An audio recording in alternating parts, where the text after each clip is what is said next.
Good morning, all. Suburban Sentinel here, coming to you once again from very deep inside the Arabian Peninsula. My God, is it hot here.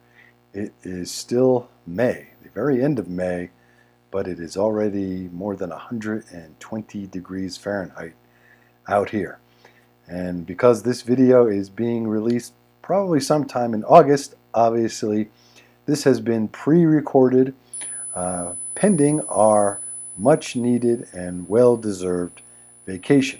And today I want to do a short video about prepping, specifically about prepping for beginners, those of you who are newbies. I've been getting PMs from people who woke up and realized that something really is wrong with the world, even a first world nation like the United States. And they finally decided to get themselves sorted out and start prepping. And to those people, I say welcome. If you are just getting started in prepping and you are wealthy, God bless you, you are going to have a somewhat easier time of it. But if you are like most of us normal folks and your money is limited, getting started in prepping can be challenging and sometimes overwhelming. So today I'd like to explore a little bit about where to allocate or what to do with $1,000. Assuming you have $1,000 in cash and have done absolutely no prepping at all, how should you spend that money? So let's dive right into this. None of us are going to go very long without food and water. For most people, the largest line item in an initial budget for prepping should likely be food, and try to stretch your dollar as far as it can go. Try to get canned food, canned vegetables, canned fruits on sale. Go to the big warehouse clubs like Sam's or Costco.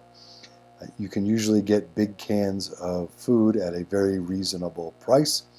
Also, get dry goods, big bags of dry rice, dry quinoa, and there are lots of foods you can get that are very budget friendly. Again, food, you're not going to go more than a couple of weeks without it, so make sure you have plenty of it on hand. Water, you're only good for a few hours to a few days without water. But the good news is that water can be practically free. All you need to do is buy, save, or scrounge up some containers and just get ordinary tap water, a couple of 100 gallons for your family to start. And those are the very basics, with one caveat. Of course, we all need food and water. If you have a medical condition or a disease that requires medication, try your best to stock up on medication to the extent it will not go bad within the time frame you're prepping for. As far as the budget goes, I would allocate approximately $600 to a combination of food with the water, which is basically free, and your medication. Next on the list, some very basic equipment, namely a first aid kit and flashlight. Get a decent first aid kit. They are available at the big box stores and your Sam's Club and Costco's. And you can get a pretty good first aid kit for $30, $35 still, I do believe.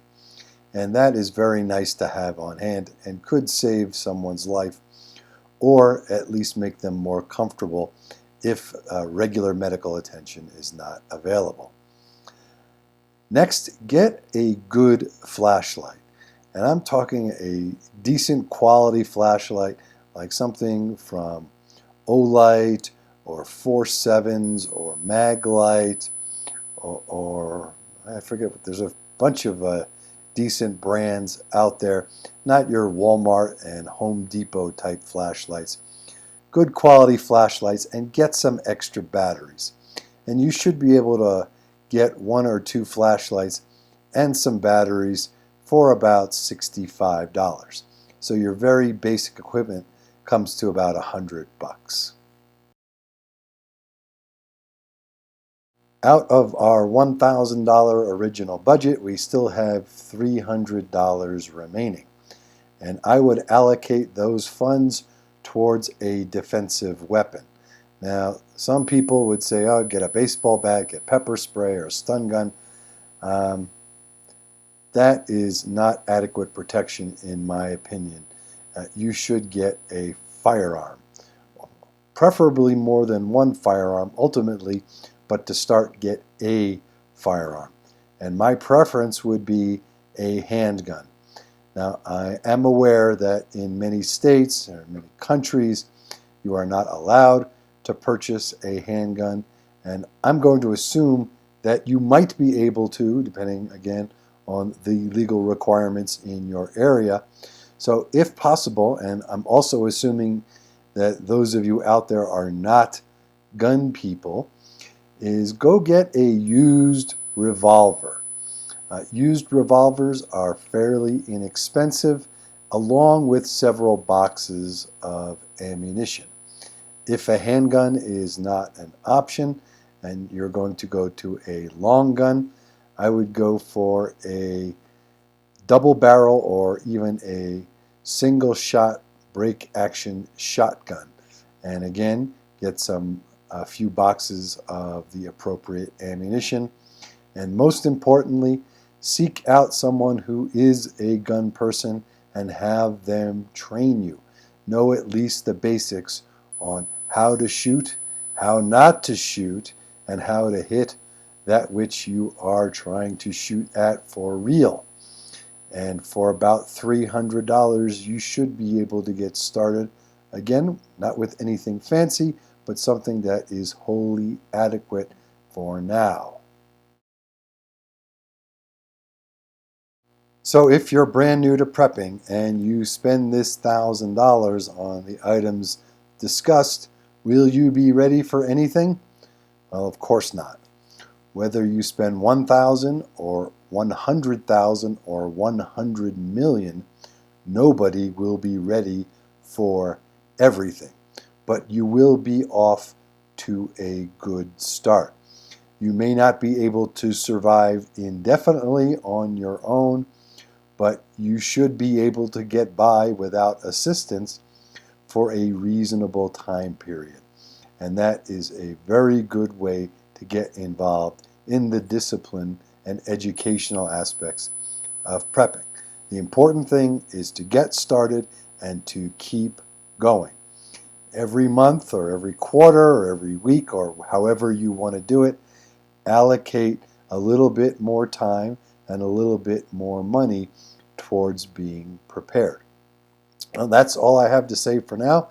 Thanks for watching. This is the Suburban Sentinel. And again, this video has been pre-recorded, so I will not be able to get to the comments in a timely fashion, if at all. But I very much appreciate you watching. I hope that we have not experienced an SHTF scenario by the time you see this. If we have, I hope we all survive. Questions, enlightening comments, and differing opinions are always welcome. Be safe out there, everybody.